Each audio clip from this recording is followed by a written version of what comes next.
Good morning and most welcome to all of you to this online conference called Challenges and Opportunities for Public Administrations in Times of Recovery, organized by the European Institute of Public Administration, EIPA. I am very happy to share this morning with all of you, more than 750 persons joining us from all over the EU. I am Cecilia Wikström.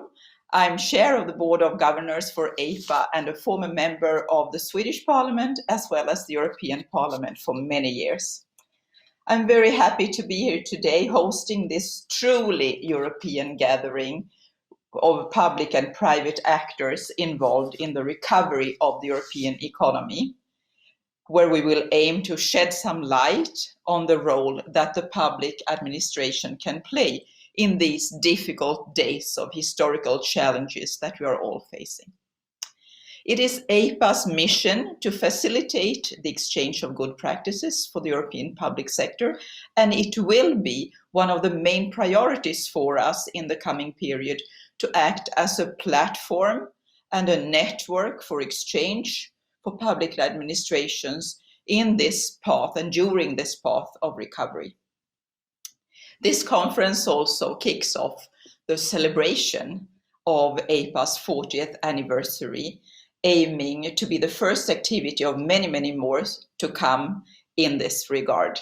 But this is a year to celebrate EIPA and all the achievements that EIPA has had, all the successes throughout the history, and not to forget, during this COVID crisis, the pandemic, to go from face-to-face to digital services has been a huge success.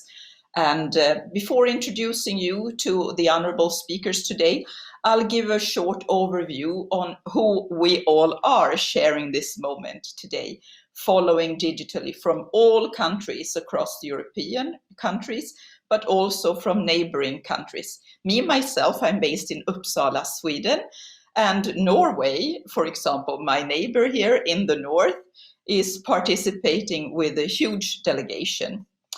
As I told you initially, many have registered from European, national, regional, and local administrations, but I'm also very happy to welcome among us representatives from universities, think tanks, and also from the private sector. We are all equally needed in this challenge for Europe.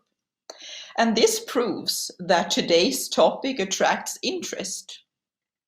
EIPA aims to play a fundamental role, as I said, as being a European hub for actors to work together towards a global recovery and to be led by a dynamic and efficient public sector. So we invite all of you also at this moment to present your questions in writing to our panelists during the chat, or you put them in the chat in writing, and we will do our very best to have them addressed by the speakers. And now, without any further delay, I would like to give the floor to the first keynote speaker this morning, Ms. Elisa Ferreira, the European Commissioner for Cohesion and Reforms. And again, most welcome to this event. And the floor is yours, Mrs. Ferreira. Thank you very much, dear Chair Wikström, and a special salute to also the presidency in exercise that is also co-chairing with EIPA this meeting. So, Cara Ministra Alexandra Leitão, ladies and gentlemen, we are in fact, as you correctly mentioned, we are at a critical moment in history, and public administration will play a defining role for our future. Whether Europe will be climate neutral, sustainable, and ready for the next digital decade, whether we will increase social justice and fairness and prepare our economies for the future, this will depend on the quality of our public administrations. Well, the last 2 decades have presented us with a series of crises that destabilized our economies and had substantial social impact, as we all know. And now the COVID-19 pandemic disrupts almost every aspect of our lives. It threatens to aggravate, in particular, disparities and to weaken economic and social cohesion. Additional challenges are ahead of us: climate change, digital transformation. We need to think about sustainable ways in which we can ensure well-being and prosperity for all our population and for the population worldwide, including, of course, Europe. Support the ambitious objectives of the European Union for recovery and resilience, green and digital transition, for cohesion. The European Union will harness the power of unprecedented budget of 1.8 trillion euros and a variety of tools that will support member states in this transition. The bulk of this instrument will be the Recovery and Resilience Facility, and together with it, we have the Technical Support Instrument and the so-called usual cohesion funds. So this is really a big support for this transition, which is absolutely unprecedented in terms of the amounts, as well as the way in which we raise the money for the EU through going to the financial markets and borrowing. In this context, high-quality public administration is absolutely necessary for the exceptional funds to deliver on our collective ambitions for economic recovery, for green and digital transition, and for a stronger and resilient Europe. Public administrations at national, regional, local level are the ones, as you correctly mentioned, Chair, are the ones that will provide the crisis response, design, implement the necessary reforms, ensure services, and manage investments. They will play a fundamental, a core role in the process of recovery. They should therefore have the necessary capacity to perform accordingly.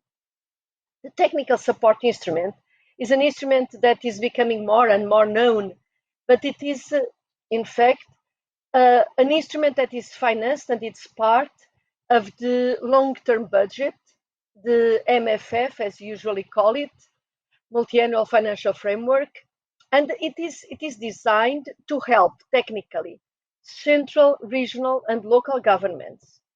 It is in the cohesion policy, in a way, it is the cohesion policy for public administration, helping to build administrative capacity, to implement growth-enhancing reforms, covering the entire reform circle, from helping to identify needs to evaluation of outcomes, so that member states can fully take advantage of opportunities offered by this unprecedented financing that comes, as I mentioned before, from the Recovery and Resilience Facility, usually known as RRF, giving origin to the plans, national plans, and the cohesion policy for the period 2021-2027.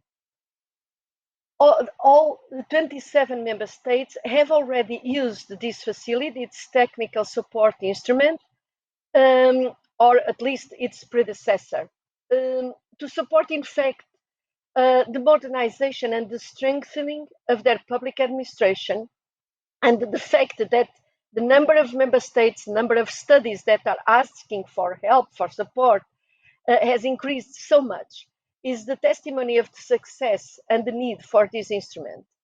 Just earlier this week, we approved over 220 new projects in all the 27 European Union member states, and these new projects will support the efforts of member states and, as I mentioned, regions and local authorities in designing and implementing national reforms to enhance growth. And this is this technical support instrument in which we don't do the work, but we subcontract. We have joint efforts with all sorts of institutions, private and public, in order to give this technical support to the public administration. The reforms that are eligible for support include, and I quote from the examples that have been approved, public administration in general, governance, tax policies, business environment, helping to stimulate financial sector, labor market policies, education systems, social services, healthcare, green transition, including the renovation wave, digital services. This technical support institute, TSI, can also provide technical support to help member states to prepare and implement the recovery and resilience plans, so the RRPs, the instruments that fit in this overall technical support facility, this reform and resilience facility, ensuring that they are better to access financing from this big instrument. So, strengthening the institutional and administrative capacity to design and implement reforms and investments will indeed be absolutely essential to build resilience and ensure recovery. Despite continuous modernization reforms of several European public administrations in the past 3 decades, challenges for public administration remains, and there are massive differences in the public administration quality and capacity across Europe. While most reforms have focused on central level, the regional and local administrations often lag behind, despite an increasing scope and responsibilities at that level. This affects negatively their ability to deliver on local and regional economic agendas and reforms. But at the same time, the professionalization of public administration is often put to the test due to required cuts and redundancies, high turnover, skills shortages, strong competition from other sectors, from the private sector, and all these factors have an impact on their effective administrative capacity. In addition, the COVID-19 pandemic demonstrated the urgent need to develop adequate digital solutions for public services. You correctly mentioned it in your introductory remarks. The current situation represents a profound challenge, but also a unique opportunity for the administrations to rethink, redesign, and redeploy themselves. European instruments like this RRF, the Recovery and Resilience Facility, and this smaller but important instrument, the Technical Support Instrument, can specifically and directly support such transformation efforts. Under the Recovery and Resilience Facility, its modernization flagship, European Union member states can include in their national reform plans, reforms and investments for the reform of sectors and our overall public administration. And this is unique. And I would like to underline the importance and the novelty of this instrument.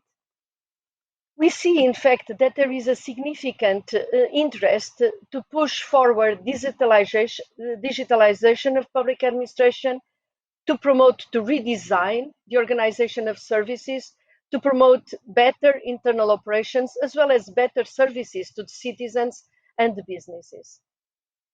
Which brings me to my last point on the impact that the digital and green transition will have on public administration in the context of recovery from the economic crisis and sanitary crisis, of course. The dual path towards the green and the digital economy will change public administration itself. First, such change will have a strong internal dimension. How and what will the workplace be like in the future? The recovery and resilience plans will promote policies that simultaneously address infrastructure investments, so also public administration buildings and their quality of energy efficiency, shared spaces, a different type of workspace, as well as digitalization, online services, operations. These transformations will call for training, reskilling of workers, for building different capacities, and renewal of the public administration as such with the new methods and new working environments. We need to streamline these factors that will affect public administration and will shape public administration in the future to make sure it is up to the challenges and requirements and demands of the future.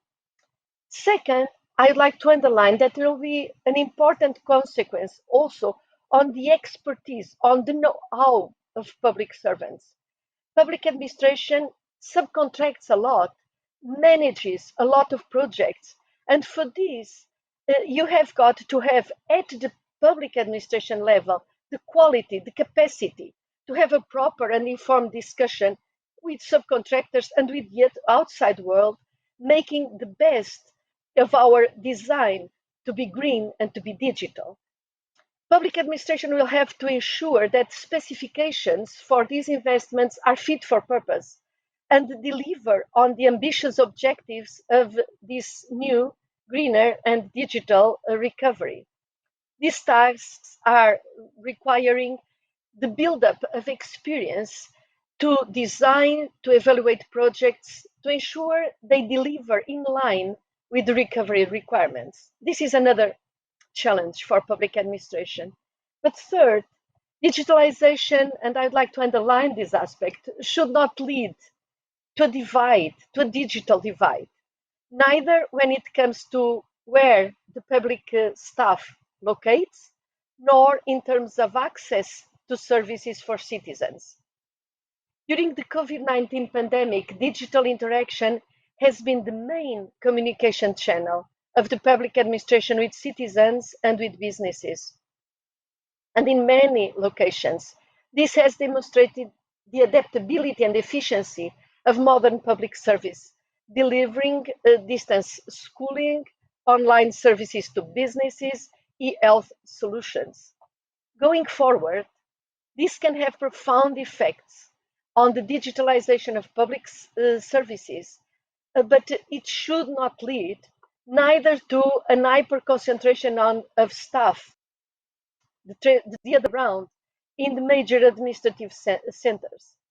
On top of this, regional public administration have a strong, very dynamic impact on the local economies and societies. Their contribution to employment, to economic activity cannot be disregarded, as well as the provision of public services to everyone, regardless of the location, of the education that such people have, of their social background, and it should be taken very seriously in our minds that we cannot create digital divide, and the digital imbalance is access to public services that are an absolute public good that must be accessible to everybody. And these changes in public administration have got to take into account this risk. The technical support instrument that I mentioned before can help member states in advancing the green and digital transition in line with these equally important core functions of public administrations and regional, local public services in particular. Now concluding, all the opportunities to adapt public administrations to deliver better call on strong political drive and genuine ownership. I'd like to underline the commitment of the European Commission to support public administrations in their effort to ensure good operation, capacity, agility, to make sure that our administrations are fit for purpose in the recovery and in a greener and digital future. And in this sense, exchange of good practices, and there are so many good practices, and institutions and organizations such as EIPA can be absolutely essential in this process of improving the quality of our public administrations. I hope, in fact, that today's conference will stimulate further debate how European public administrations can be more successful in their adaptation and can have a stronger and absolutely essential, necessary role in European recovery. Thank you very much for organizing this discussion, for having time to listen to what I wanted to share with you. And I wish you all the best to all of you with a lot of health and a lot of energy. Thank you very much. Thank you so much, Commissioner Ferreira, for your words, your insight, and your commitment. We count on you in the modernization towards a green digital Europe, stronger than before. Now, I'm very happy to introduce to you Ms. Alexandra Leitão, Portuguese Minister for Modernization of the State and Public Administration. She will participate with us through a video statement and will then be followed by the intervention of Ms. Fatima Fonseca, Secretary of State for Innovation and Administrative Modernization. So the floor is yours, the Portuguese Presidency. Good morning. First of all, I want to thank you for the nice invitation to be a keynote speaker in this forum. I apologize for not being able to be with you in person today, but I will like to take the opportunity to share with you some messages on behalf of the Portuguese Presidency of the Council of the European Union, which takes place in one of the most challenging periods in history in recent times. The motto of the Portuguese Presidency is time to deliver a fair, green and digital recovery. And our goal is to make our country more resilient, more social, more green, more digital and more global. These 5 principles of action are reflected in the main events listed in our program. The Secretary of State will shortly deliver an in-depth presentation of the matter, but I want to highlight the informal meeting of ministers responsible for public administration we have scheduled for June 22 and we have great expectations for. By this time, in June, many of our resilience and recovery plan will be running and the public administration sector will play a crucial role in guiding us towards said recovery and resilience. To carry out the transformation in public administration, our Resilience and Recovery Plan lists 4 major reforms. The first one concerns digital, simple, inclusive and safe public services for citizens and companies. Our second reform is related to a connected, secure and intelligent public administration. We want to explore and take advantage of systems such as cloud, data science and cybersecurity that are becoming increasingly more widespread as we progress in this digital era. Thirdly, we are planning on a functional public administration reform. We will promote a reorganization of the functioning of the public administration to allow for greater efficiency in its physical and organic structures. Finally, it's our aim to make public administration capable of creating public value.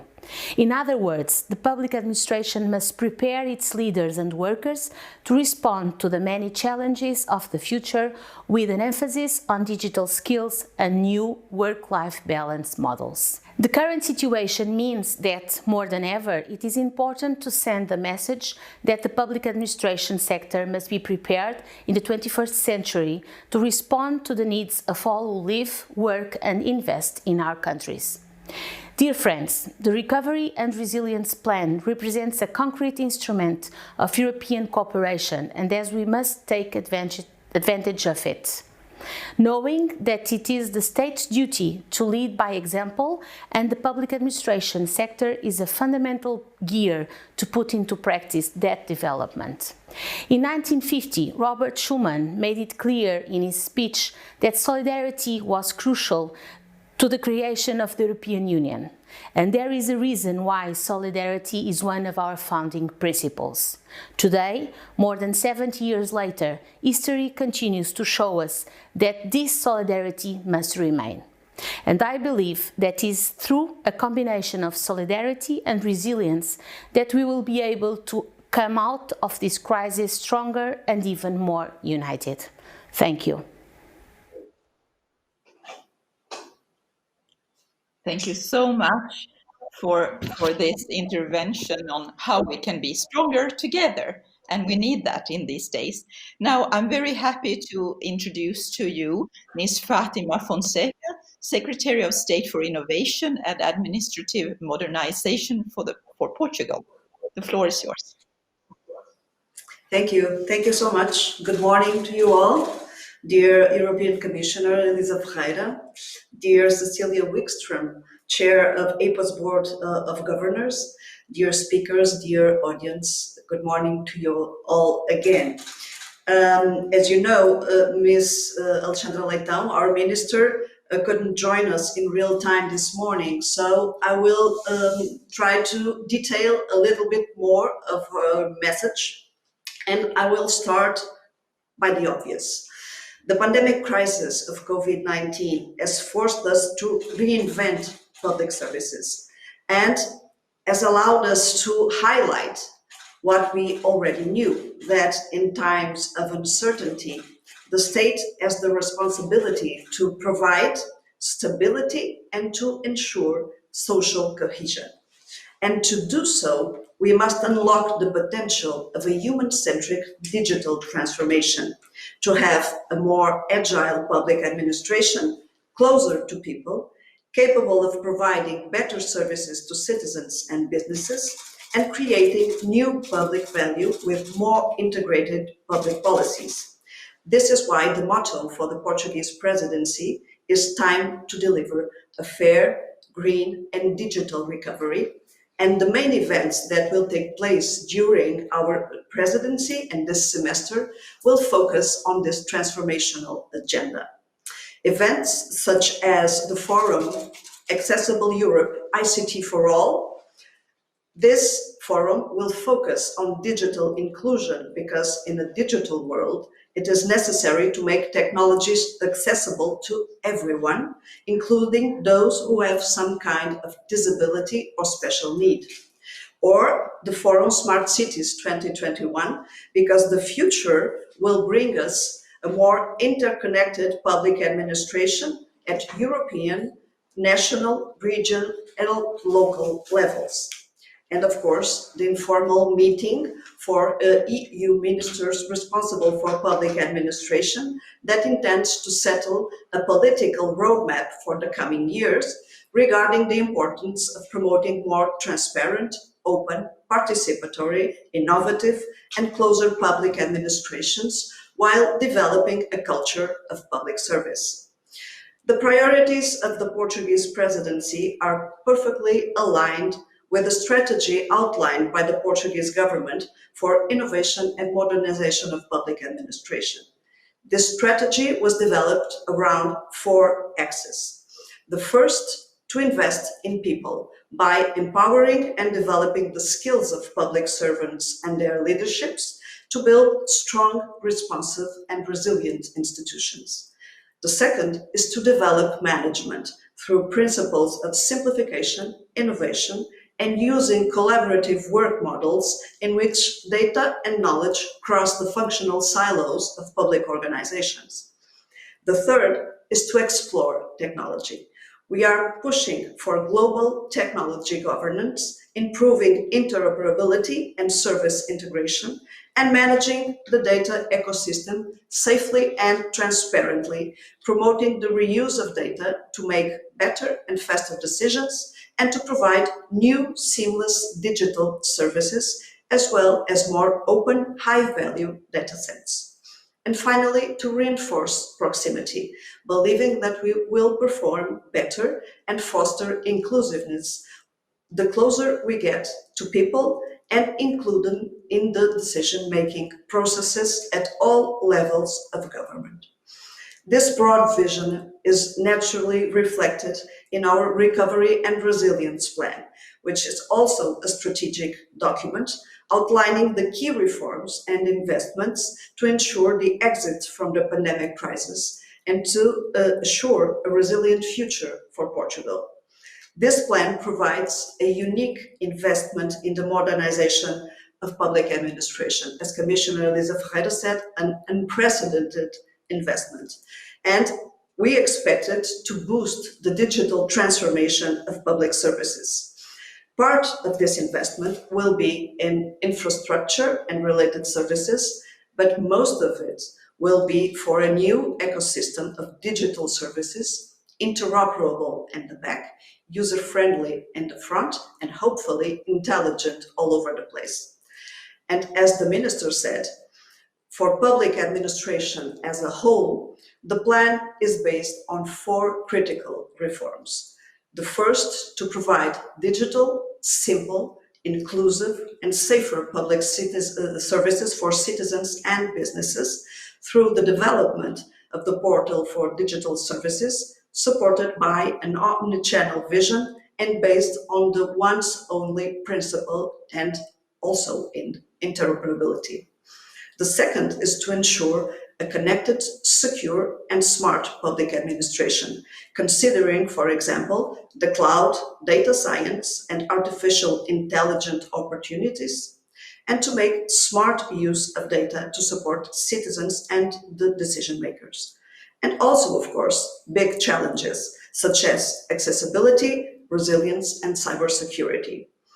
Thirdly, a functional and organic reform for public administration in order to enhance efficiency, both in structural and organic dimensions. And finally, to promote the empowerment of public administration to create public value, seeking to develop public leaders and their teams. And with this big investment, we aim to make public administration able to proactively and promptly respond to any new challenges, with a focus on digital skills, on collaborative skills, and all the other technical and relational soft skills, such as creativity, boldness, and agility to respond to the unknown, skills that are necessary to the future of work.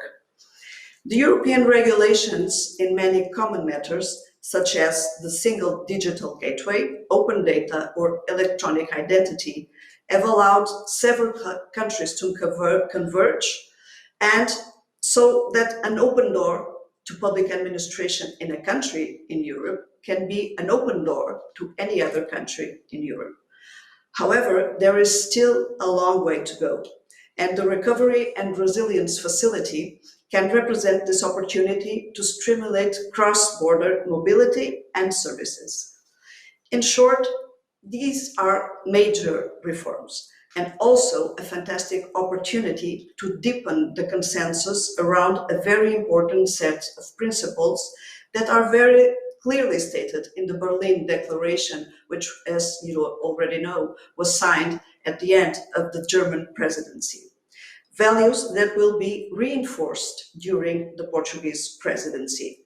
Values such as to promote fundamental rights and democratic values in the digital sphere, to enhance social participation and inclusion, to foster digital empowerment and digital literacy, and to create value-based, human-centric IA systems for the use in public sector.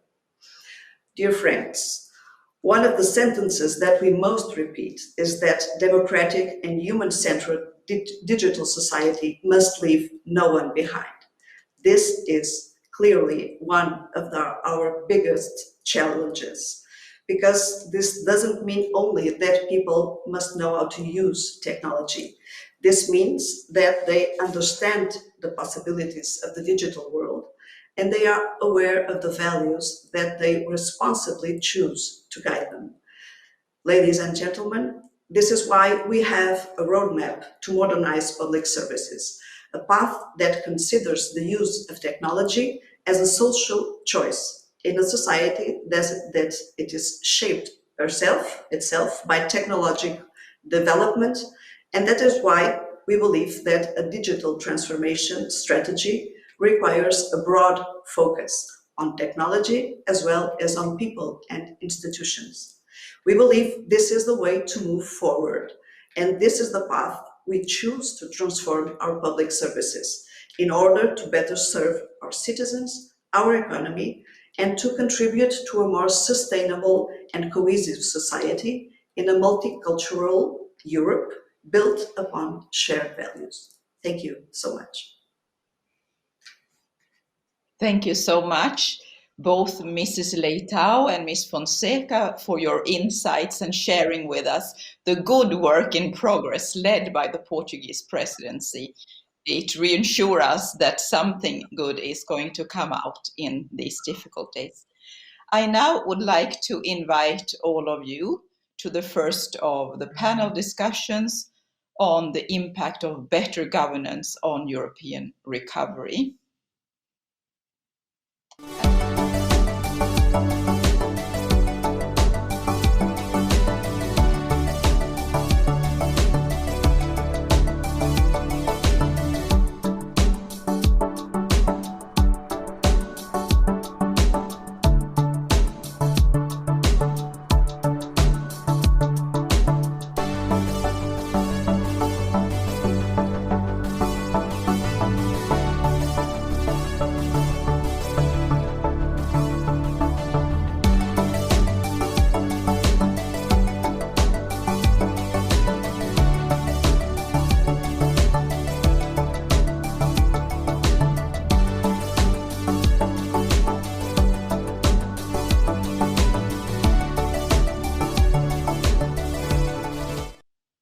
And we are debating this morning the challenges that we are facing today. But it's also important to take stock on existing good practices, how they can play a vital role for better governance in Europe and how they can be shared as best practices. We have today the pleasure to have among us Professor Klaus Greichmann and Professor Andrew Kakabadze. Klaus Greichmann is the former Director General at the EU Council of Ministers, responsible for competitiveness, research, industrial policy, transport and energy, former Director General for Economics and Finance, and on top of that also the G7 G8 Sherpa in the German Prime Minister's office. And Andrew Kakabadze is the Professor of Governance and Leadership at Henley Business School and Emeritus Professor at Cranfield School of Management. Welcome to both of you. And now I'm very happy to extend the floor to you, Professor Greichmann. Yeah, thank you very much. Good morning, ladies and gentlemen, and a hearty welcome and a hearty hello to everybody out there. We probably all agree that the past months have been historic ones. Challenges, the trouble, the sorrows resulting from the pandemic have put countries under harsh pressure, involving lockdowns, closing borders, providing protective equipment, procurement of vaccines, all resulting in very serious economic trouble. In a nutshell, the pandemic has reset our world in a most unique way. And this is the background to which I will use my 10-minute statement to submit a couple of propositions, probably 5 of those, with some provocative content involved. Proposition 1 deals with the European moment. A perception, ladies and gentlemen, has taken hold over the past months that the EU and the member states have not been handling the pandemic, notably the vaccination challenge, sufficiently well. What Commission President von der Leyen described in December as Europe's moment is often criticized these days as Europe's curse. I do not agree in full here, but I do think we indeed have seen a real European moment. But it was back in the last summer. It was what I call the solidarity of recovery. A consensus, unexpected, was reached to set up a massive stimulus program, a recovery fund of close to 800 billion euros, which, if and when rolled out successfully, offers a crucial opportunity to Europe, an opportunity for redemption in a certain sense. It may compensate for the loss of trust and reputation we, to some extent, suffer today. So a second chance seems to be in the cards. That brings me to my proposition 2. A recovery program is difficult to make. After the financial and the subprime crisis a decade ago, the coronavirus crisis has led to the sharpest economic downturn in modern times. So the situation these days is fraught with uncertainty, risks, and already very early on it became clear that member states have to pump vast amounts of money into keeping their corporate sectors, the economies afloat, as the pandemic has forced our economies into deep freeze. And so in face of this discussion, the EU's Recovery and Resilience Program is remarkable. It's groundbreaking as it includes grants and loans facilities for member countries financed by EU borrowing. And that is a very contested model and has been a contested model for many decades, as you know. But it's now meant to regain economic and social stability and to modernize our economies. Admittedly, drafting national reform programs and recovery plans is a most difficult task. It's up to national lawmakers and policymakers and administrations. Because spending up to, 200 billion euros in a reasonable way requires top-notch administrative structures. It requires precision, ambition, and creativity, and is the tall order of the day.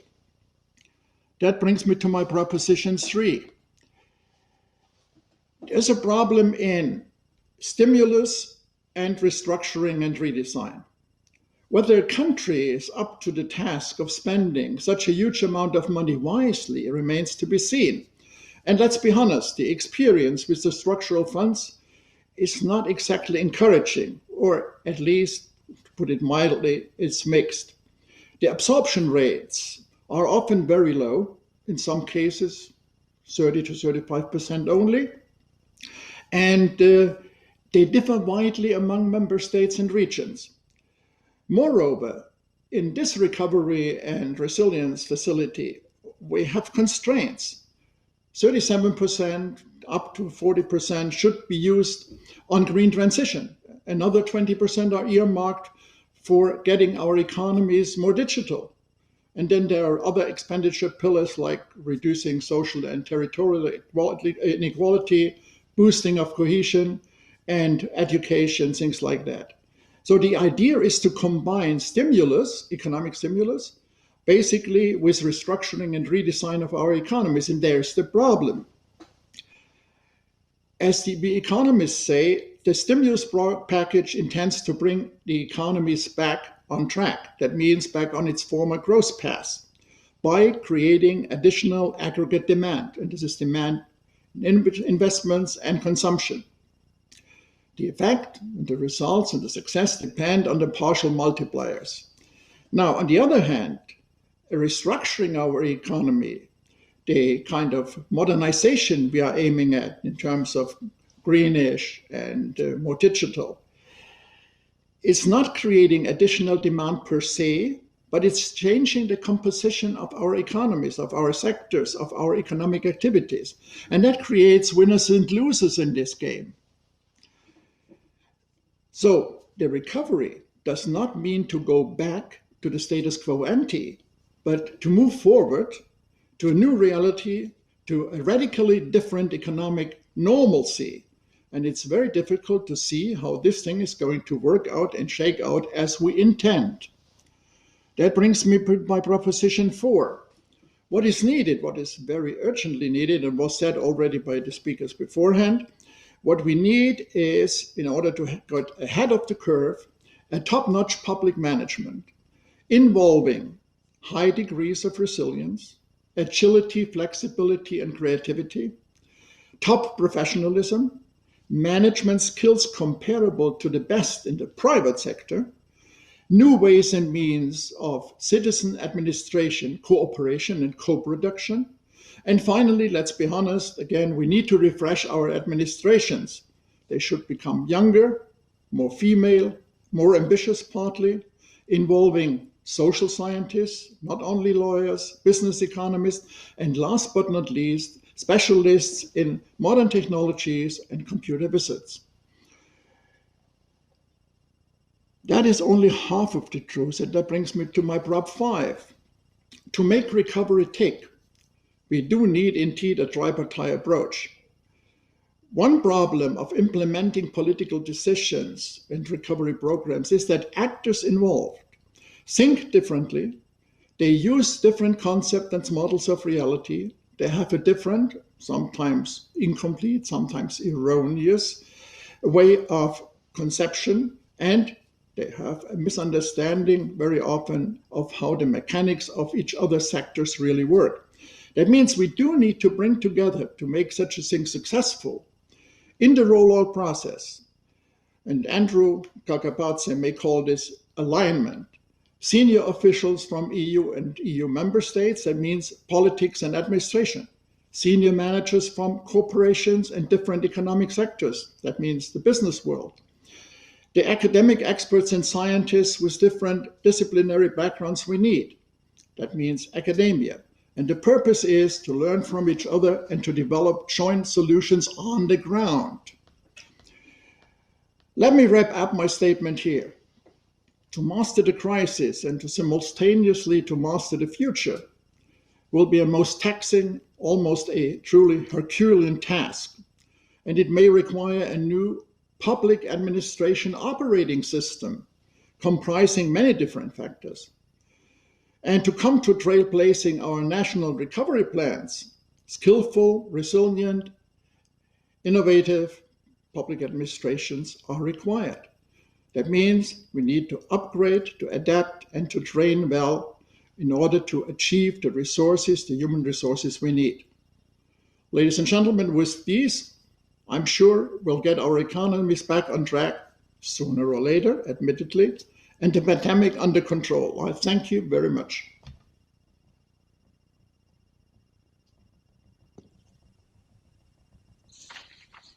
Thank you so much. And now we are looking forward, Professor Kakabadze, to your views on this topic. The floor is yours. Thank you very much. Good morning to everybody. Klaus, good morning. Good morning, dear friends. I have to say it's a great honor to be here and to discuss with you one particular topic, which is the whole question of the modernization and development of an administration. Perhaps a little bit about me. I've spent a lot of time examining why administrations go right and wrong. The database that I've got is something like 20,000 plus organizations from the private sector. I actually have three governments, the political side and the administrative side, a number of different world-class agencies and world-level agencies, and there are very particular lessons to be learned. First, in the reform and administration, and you will have heard the words modern, agile, resilient, and so on. The question is, how do we undertake the governance of all those entities so that we have these qualities built into the structure? And if we look at just the notion of governance itself, governance is simply an oversight. It is an oversight of the assets underneath you, and you're trying to work out how we get greater value out of these assets than we did before. Fundamentally, even since the time of Hammurabi, Mesopotamia, 3,500 years ago, when the first governance stipulations were created, one thing has not changed, and that is the two levers of governance. And these are the compliance levers, these are the structural levers, these are in a sense how we create administrations and link them together, have clear accountabilities, clear alignments, and the other side is the stewardship. And what we're finding is that the stewardship is the critical issue. Let me just give you one or two statistics from the private sector. Just over 34% of the database that I've got has a top team and a board that are in conflict with each other continually. They talk mission, they talk vision, they may talk strategy. In reality, the life inside the organization is of continual strife. And that strife slowly undermines the organization, and ultimately it becomes public, and then share price and other factors are affected. What's also interesting is the insight concerning what should we do about our problems and how do we create a very effective administration. And where that insight is tested, where there are internal tensions and problems, the one surprising fact from my research is that 100% of management and staff know exactly what's happening inside the organization. Interestingly, 67% dare not raise the uncomfortable issue. So what in fact we have are organizations where the reality of life is one of misalignment. Often for good reason, by the way. There may not be a shared view on competitive advantage. There may not be a shared view on how we position particular assets in the marketplace, or how we create a global brand strategy, or how that global brand strategy may in fact make a lot of sense for the center, but it makes no sense for particular countries because trade in those countries is a very different experience. But interestingly enough, only 1/3 of something like 20,000 plus organizations sort these problems out. 2/3 do not. But the speech, the talk is about a reformed organization that is going to do better, and the reality is an experience contrary to that. Now, when we applied that to government, I was asked to look at the British government before Brexit, and it turned out to be one of the biggest analyses of the British government since 1854, which led to the Civil Service Act. The reason I was asked to become involved is that there was a political view that the public administration was going against the political direction of the country, which is our civil servants are anti-Brexit, they're not following the political line, they're trying to usurp the political direction forward, and in fact the civil service is not up to action. Is the civil service able to face the future? I'd only just started a few interviews, and it became clear that that was the wrong question. And the question was and became, is government up to scratch? Is government able to deal with these problems? And in fact, what occurred in the civil service was something better than the private sector. In the private sector, we found 2 points of tension which really undermined the administration and whatever reforms were going to take place. And these points of tension I termed fracture points. It is the point in the administration where the intended policy or strategy fractures and does not go in the direction that was intended. What we found in the British government side was only one fracture point. And the fracture point was the relationship between the minister and the public servant. The reason that there was a fracture point there was that the public servants turned out to be so committed to whatever representative democracy actually showed up and threw up, and their devotion to the Secretary of State was second to none. But the reality was, in order to make policy work, the public servants were very realistically trying to engage with the various interests in the community and society. And that went against certain political opinions which wanted rapid application of policy. So this tension point became critical. And what we found was that the loyalties required and the discipline required from the political process was the area that was lacking. It was not the public servant that was not following policy. The public servant was actually trying to implement policy as best one can. Now, the learning here is in any administration of any complexity, where are the fracture points? And in fact, if there are only 2 words to capture what I'm saying, it is fracture and point. And what's interesting about that is where reform is needed and where concern emerges that this reform will not take place, irrespective of the money that is invested or the words used, that understanding is clear throughout the administration. But people do not wish to talk about or address the fracture point concerns. Now, is this something new? No. If we even go back to the 1980s, you may recall certain collapses, Barings Bank in the City of London. You may recall Enron in the United States or Marconi in the UK or various other scandals. What is so interesting throughout time, whether we had a board with more women, less women, more men, less men, whether we had reform of technology or not, there was one factor that has survived through time, and that is if there is an unwillingness to address the reality of the fracture points in the system, investment continues, and unfortunately, the administration declines in full public view to the point where there is a loss of confidence in that infrastructure to deliver on its services. So what is the message?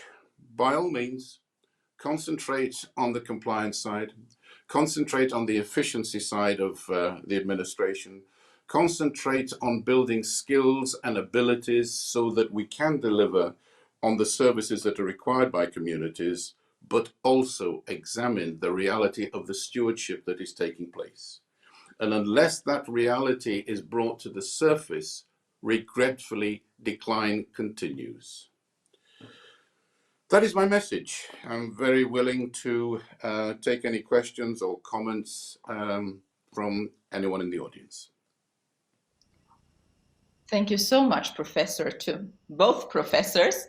Really interesting listening to you this morning. There are questions coming in from the audience, and let me just read them out, and feel free, both of you, to expand as much or as little as you like.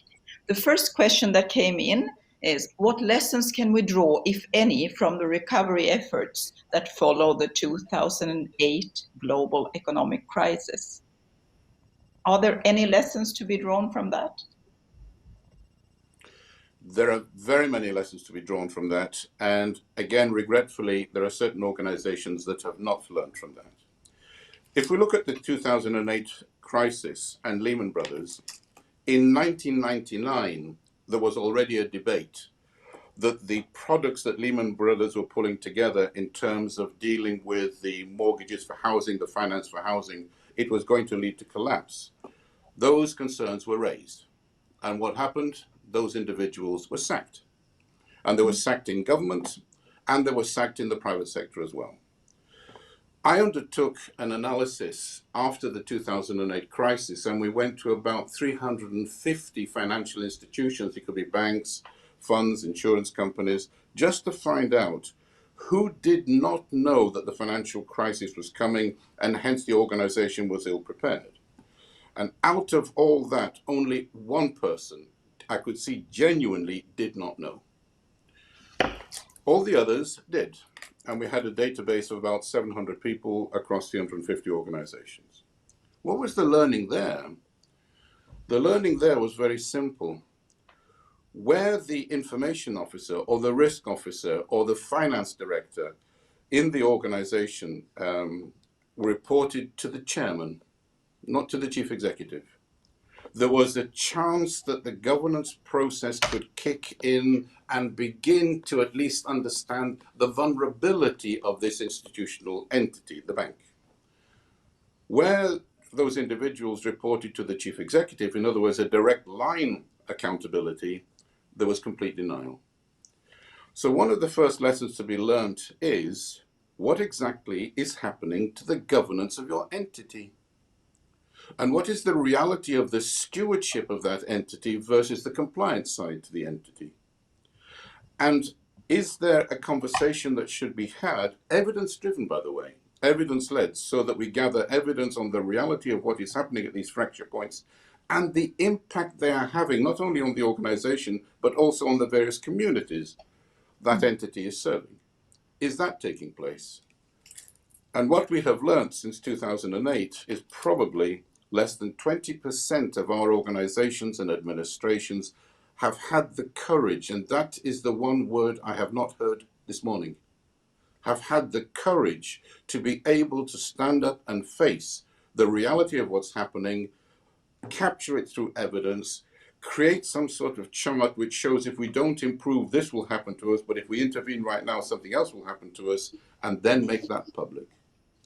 It's really regretful to report to you that 20% of the people that I work with, both in government and in the private sector, are the ones who've learned. The others have not. May I make a brief remark? May I make a very brief remark complementing this from a macro perspective? Because I think there are three elements we have to add. The first is we didn't have the right balance between austerity and flexibility when we went for the recovery programs then, back in 2008, 2009. Second, we didn't have close cooperations in a benign way between all those actors involved.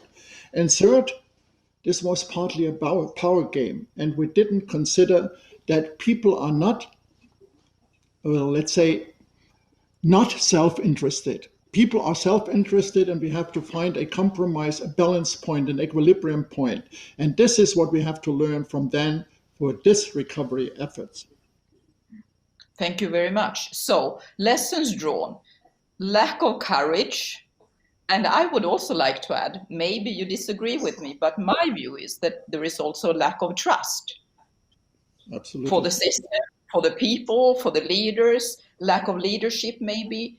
Trust is a key element, and I haven't heard that either this morning. So leave that aside. There is another question also from the audience. What are the chances to have comprehensive standards for politics and administration in all member states in the next coming decades? What is your view on that? Klaus? Pretty low. Pretty low because, I mean, there's so many differences and the situations vary so widely that the least we can accept is a common trend, but in an equal playing field, excluded. I have to agree. And although my database is mainly private sector with experience of government, the issue is the same. And the comment just made now of trust is absolutely vital. The important point is, even in an international corporate structure, which in comparison to government is a simple entity, it's a simple system, it's a microcosm of what government is like. The idea that you could have such similarities across the structure, across different markets, across nations is impossible. What you have to work on is the word trust. Now, when you don't deal with the issues, when your stewardship is poor, actually trust erodes. And most regretfully, you reach a point where it's very difficult to come back from that. And in the private sector, you have takeovers, you have collapses, you have shareholders walking away. But in a public entity, the confidence that the community has in the structures and the confidence of, if you like, the substructures. If we have a large entity, there are various what people would call subsidiaries in the private sector. Their equivalent in the public sector is what? Now, you're not going to get a complementarity of politics and systems because we have different contexts. People in Romania versus Hungary versus Britain versus everywhere else have different needs, they have different histories, they have different legacies, and what we want those is represented. What we then want is another level of representation at a more central point where there is full engagement and respect for different contexts. And if you want to see which international organizations work well, they do have certain elements, and they've worked on these values for some time: trust, respect, and particularly understanding of context. So in the private sector, one term that is used, which is competitive advantage, in reality, there is no such thing as a competitive advantage. We may have 30 to 40 different interpretations of competitive advantage, but we have a center that is sensitive to that. And we have a governance process that tries to account for all those differences and builds trust at the same time. Now, if you haven't done that, what's very interesting with digitalization is that digitalization actually enables decline.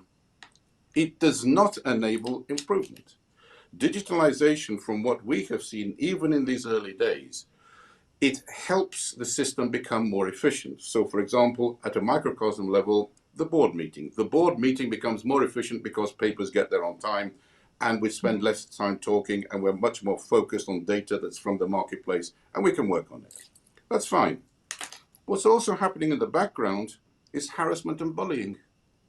Funnily enough, particularly of women. So you may have to take a call at 6 o'clock in the morning. You may still be on calls at 1 o'clock the next day in the morning, and you're a young mother with 3 kids. No account is taken of that. And you know what's interesting? With digitalization, the board is even more oblivious of these tensions than was the case before. True. So what we're finding is that stewardship as a philosophy and as a practice must be built into the infrastructure. And the interesting question is, who are the stewards who need to be sensitive to multiple contexts? And that, in that sense, how do we engage across multiple misalignments? And that is the skill that I have seen in a few organizations. It's the ability to engage across contextual misalignments. Thank you so much. Now, I am getting extremely inspired by this morning's session and discussion. Maybe we should actually put together a text, an article on the importance of trust and confidence and courage in this respect. I would like to see that happen, for sure. There is one May more I support question. you? Oh, sorry. I Yeah, was going to say, may I exactly. support you on that? Let's do it And if together. you, This is a fantastic absolutely, team. and if you, absolutely, and if you do that, if you can identify the fracture points in the system, where is trust eroding and how do we handle it at those particular points, that's where we'll make an impact. Fantastic. And in these times of digitalization, what you highlight and last, the work-life balance, especially for young families, is essential. We are going to see results in days to come. I have already seen some. Anyway, we have one more interesting question, especially addressed to Professor Greichman from Fiona, with very special personal regards also. How optimistic can we be about the convergence of national plans also at the local level? And what mechanisms might be necessary at EU level to ensure value for EU money? Difficult question. Thank you very much. I think, well, we can do our best to sort of bring it out and roll it out successfully. But this depends to a large extent, not just on your matter of trust. And let us remind ourselves that trust is in short supply and can be lost very rapidly when the expectations are high, those expectations created, and nobody can live up to them. So, well, what is the outlooks? Yeah, I think we will be a bit more flexible with sort of achieving less austerity and more flexibility than before. And we will also see some successful projects.